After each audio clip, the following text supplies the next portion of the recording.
back to Vinyl Friday, where I go through my records like a big nerd and talk about why I love them. Today's episode is a story about one of my favorite bands. Or rather, one of their albums. Well, it's a story about a song on that album. Or maybe it's a story about the interpersonal melodrama surrounding the song. Or maybe it's all of these things, a musical breakdown of the song to boot. Let's just get stuck in and find out.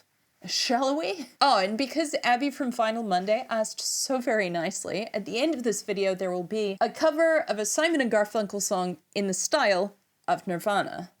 Why, you ask? That, friend, is an excellent question. Every month, you the viewers help me, by way of poll, choose a classic album to cover on the channel. On the show. Last month, a fierce battle raged between Nirvana's Nevermind and Simon and Garfunkel's Parsley, Sage, Rosemary and Thyme. Ultimately, Nirvana won, but to this day, people continue to vote on this poll, and they are still neck and neck. Fortunately for the people who lost March's poll, this month was a race of the runners-up, and it was one of reckoning and of redemption. Today's album is 1966's Parsley, Sage, Rosemary and Thyme by Simon and Garfunkel, and it sounds like this. This is actually one of the first albums I ever owned, which is why it's in such terrible condition. I probably paid like $2 for it. The night set softly with the hush of falling leaves. Sometimes I think it's hanging down on me. Heading home, where my thoughts escaping home, where my music's playing. Big bright green pleasure machine.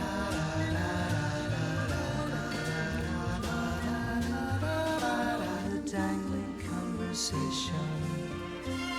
And so I'll continue to breathe. But it's alright, Ma.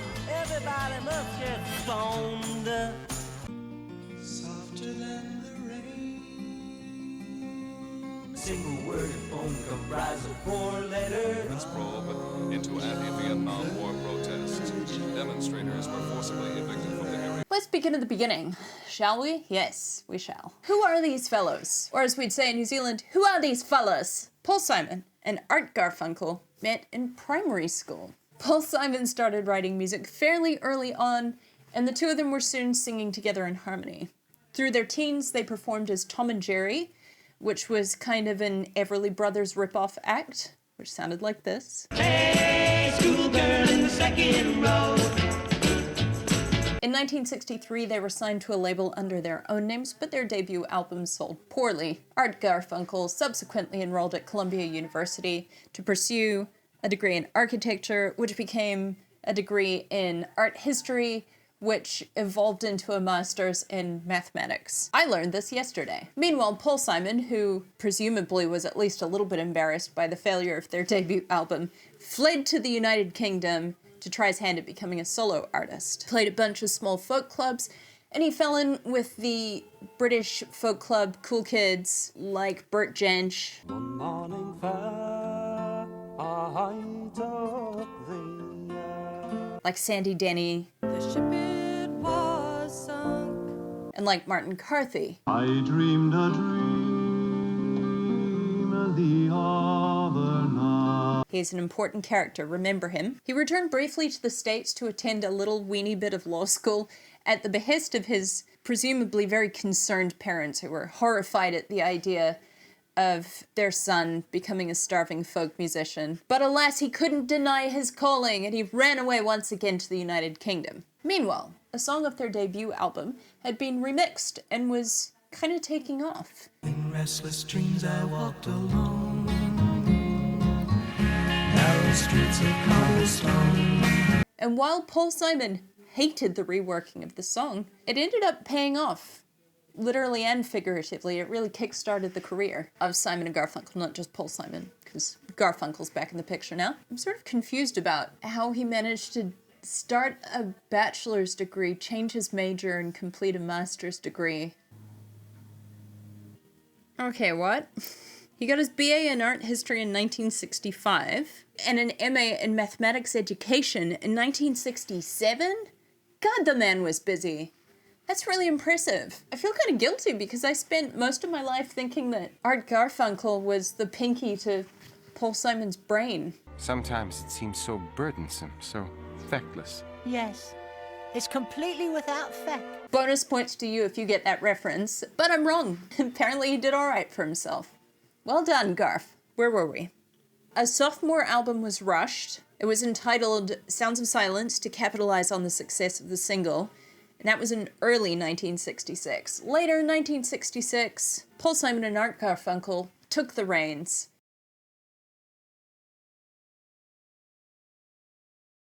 And it is at this point in the career, the recording of this album, Parsley, Sage, Rosemary, and Thyme, and in particular, the single Scarborough Fair, that Paul Simon and Art Garfunkel assumed creative control over their music. Okay, we now need to go back several hundred years. What we now recognize as Scarborough Fair actually dates back to approximately the late 1600s, and it's based, according to the BBC, on a fair that was first held in the 1300s. Now, it's unclear from this BBC report whether the fair itself was first held in the 1300s and persisted, held regularly thereafter, or if it was a one-off event. But if it's the latter, it must have been one hell of a party for us to be remembering it hundreds of years later. All of that's beside the point. By the 1800s, it had settled into something a little closer to what we're familiar with now. We've got some more characters to introduce. The first is a man named Ewan MacColl. He was a British singer-songwriter and also a collector of folk songs. He collected hundreds throughout his lifetime. And in 1947, a retired lead miner, that sounds like an awful job, sang for him a song called Scarborough Fair. He noted down the lyrics and the melody in a book that he was compiling of folk songs. That's important.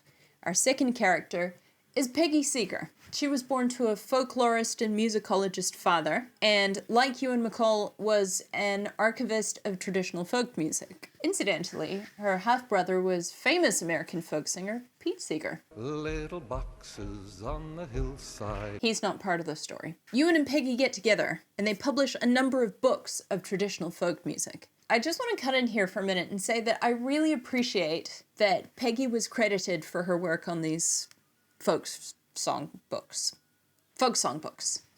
Because I was about to say at this point in history, but actually throughout the entirety of Western civilization, women have often played, at the very least, an equal role in work that their husbands, partners, colleagues, etc. have published but have remained uncredited. So I really love that Peggy got a mention and that her part in this history has not been forgotten. One of the books by Ewan and Peggy, published in 1960, entitled The Singing Island, features Scarborough Fair. Martin Carthy, remember him, picks up a copy of this book and records a version for his debut album in 1965. Around that period, Paul Simon was kicking around the UK. Martin Carthy told it to Paul Simon, who then took it back to the United States and recorded this version with Art Garfunkel.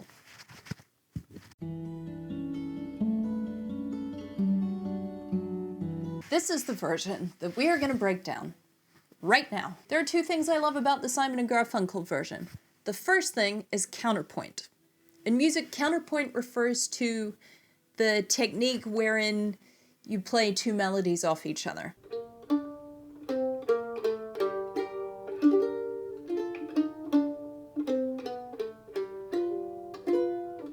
That's a gross oversimplification.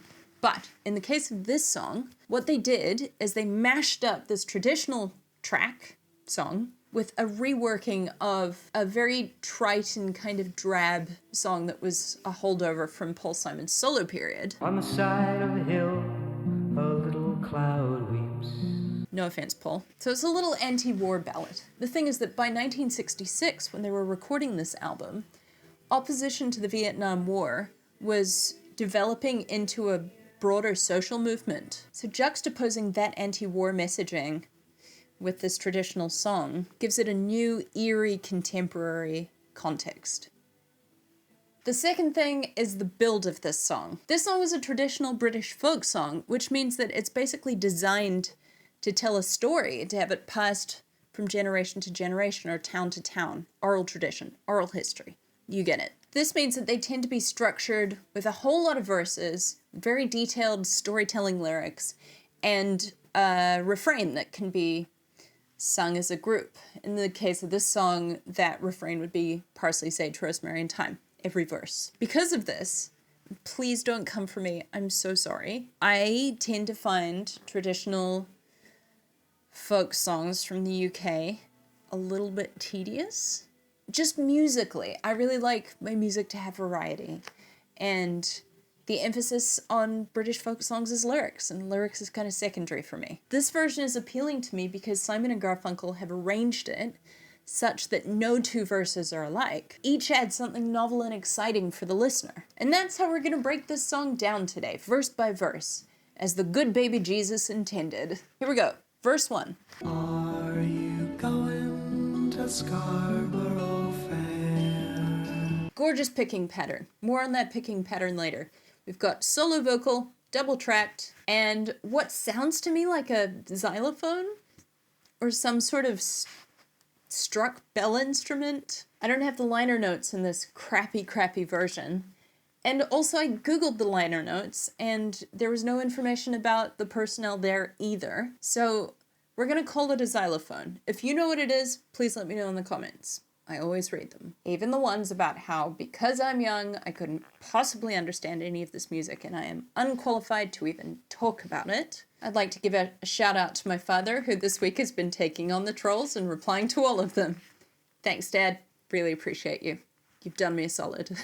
Let's move on to the second verse. Tell her to make me a kind shirt. God, that counter melody is so pretty. Kind shirt, a deep forest green. It was composed mostly by Garfunkel, actually. They took some of the lyrics from the original song and reworked them, and then, yeah, Garfunkel wrote a really pretty melody for them. While a soldier cleans and polishes a gun. So we have a harpsichord now. There's a harpsichord that comes in. Tell her to make me a... We have our first counter melody, the lyrics of which are, on the side of a hill in the deep forest green, tracing of sparrow on snow-crested ground, blankets and bedclothes, the child of the mountain sleeps unaware of the clarion call.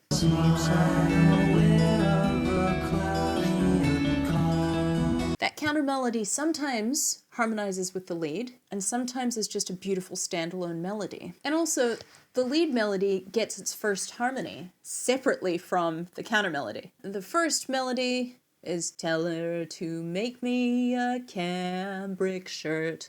Hi, are you gonna sing with me?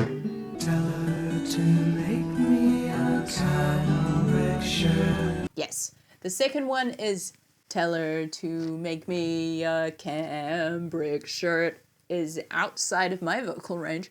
Cambric shirt. Tell her to make me a cambric shirt. Paul Simon does it better.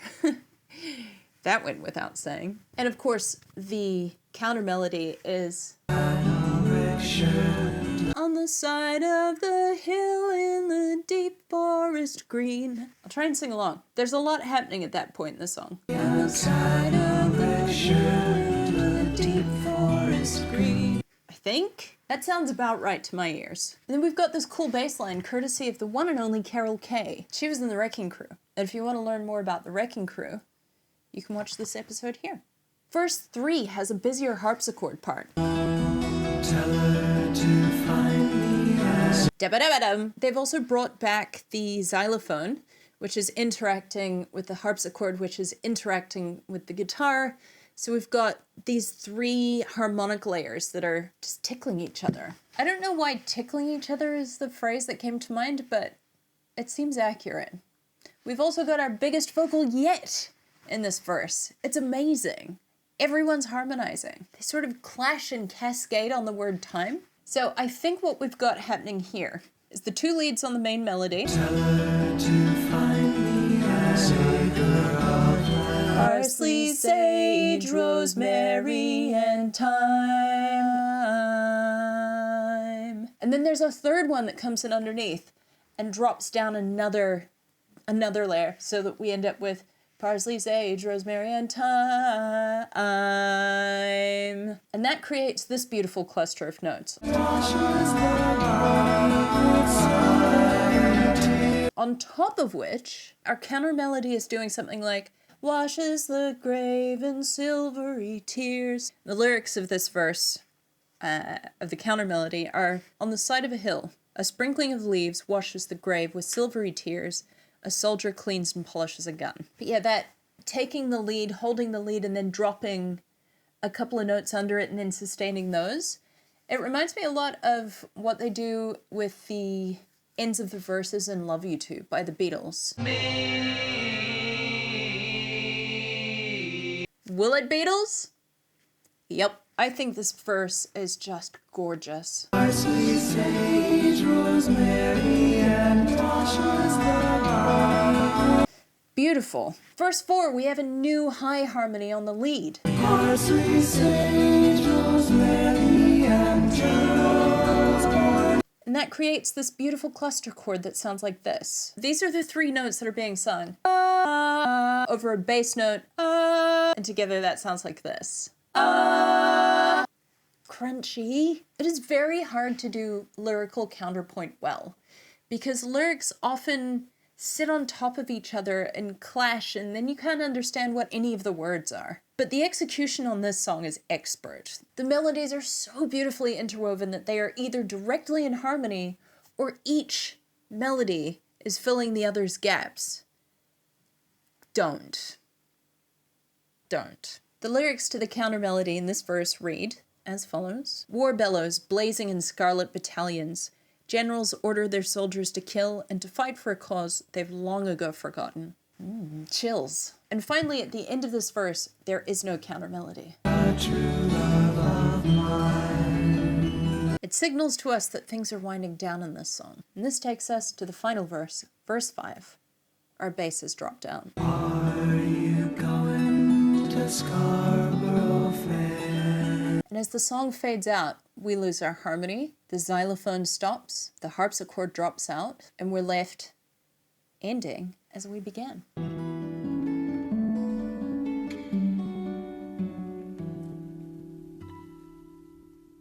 Catch that tasteful little use of harmonics right there at the finish. Love it. What a gorgeous, gorgeous rendering of this song. Okay, now that that's done, we can get on to the controversy. The drama. Although Paul Simon learned the song from Martin Carthy, Carthy was not credited as an arranger on the song. And because they're both grumpy little curmudgeons, it turned into a drama. I think it was overblown and silly for two reasons. First, you can't steal songs because passing it down from artist to artist is in keeping with the song's legacy. That is, its history as a way of passing stories along that we mentioned earlier. And two, they aren't that much alike anyway. Let me show you what I mean. This is what Martin Carthy's guitar picking pattern sounds like. Are you going to Scarborough Fair? So straight off the bat, his version emphasizes the 1 and 4. 1, 2, 3, 4, 5, 6. 1, 2, 3, 4, 5, 6. It kind of swings. Paul Simon's version, which sounds like this, Are you going to Scarborough Fair? emphasizes only the 1. 1, 2, 3, 4, 5, 6. 1, 2, 3, 4, 5, 6. It's a wave, not a pendulum. Martin Carthy sings his version in a very traditional way. Parsley, sage, rosemary, and thyme. Simon and Garfunkel's version is much better suited to popular music. Martin Carthy's version has none of the anti-war stuff, obviously. And part of what makes this song a success, in my view at least, is the contrapuntal nature of it. I don't know if I mentioned the name of it. It's actually called Scarborough Fair / Canticle. Bit late for that now, isn't it? Aside from the introduction of a second guitar about midway through the song, there isn't really that much of a difference in Martin Carthy's version from verse to verse. And last, the production on Martin's version is pretty dry, in contrast to Simon and Garfunkel's washy, ethereal, very reverb-heavy, double-tracked rendering. Parsley, sage, Rosemary and thyme. can see the similarities, but I don't think it warrants an accusation of plagiarism. Right, we're at the epilogue. Folks, we've made it to the end. I am pleased to report that in his later years, Martin Carthy recovered from being a prat. In his words, I quote, "It's a fucking folk song, everybody owns it, and that includes Paul Simon." Paul Simon in the 1990s called Martin Carthy and said to him, "Were you mad at me?"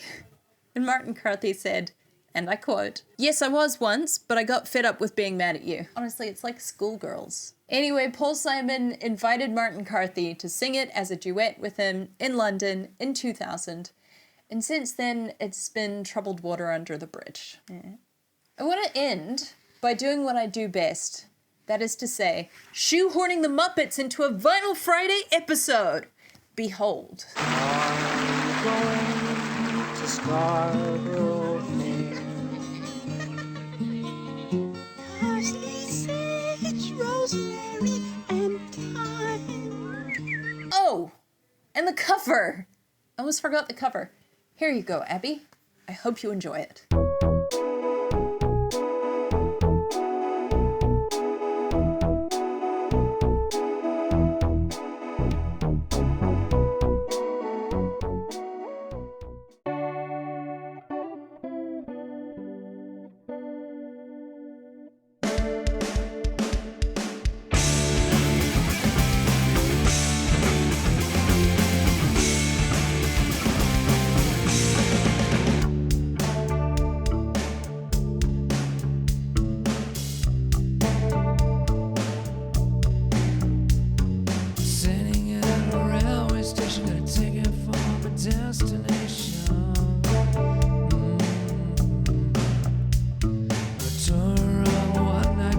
Suitcase and guitar in hand, and every stop is neatly planned for a poet and a one-man band.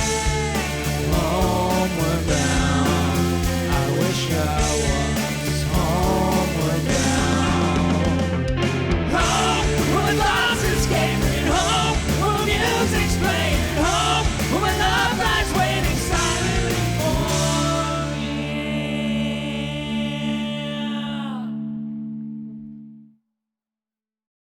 And that's it for me. If you enjoyed this episode, or you would like to support any of the weird things that I do, I will leave a link in the description to my Buy Me a Coffee page, where you are most welcome to make a donation if you wish, but no pressure, my friends. Thank you very, very much to everybody who has made a donation or signed up as a member. I really appreciate you. You really do help me in the production of this show, so thank you again. If you're curious about what any of my original music sounds like, I'll leave a link in the description to that as well. Otherwise, thanks for hanging out with me. I'll see you here next week. Have a great weekend! And we're recording. We are rolling. Let's go! And Simon and Garfunkel's Parsley. This is where everyone in my life here will tease me for my New Zealand accent, sneaking through, playing fisticuffs with what's left of the American accent. Oh well. Last month, a fierce battle raged between Nirvana's Nevermind and Simon and Garfunkel's Funk. Paul Simon started rising. Paul Simon started rising. Jesus. Under the title Songs of Silence. No. Boring album that would be. But in the case of. This song is a traditional British soakfong. This song is a traditional British again? Seriously? And we've got this cool ow, my knee, ow. I don't know, but that, ooh, a wood pigeon. Can-a-doo. Make a video. Ah, damn. Come back. Come back. Oh well. The melodies are so beautifully interwoven. A tui. Okay, I might get this one. This is gonna be such an uninspiring video. I tried, okay? I tried.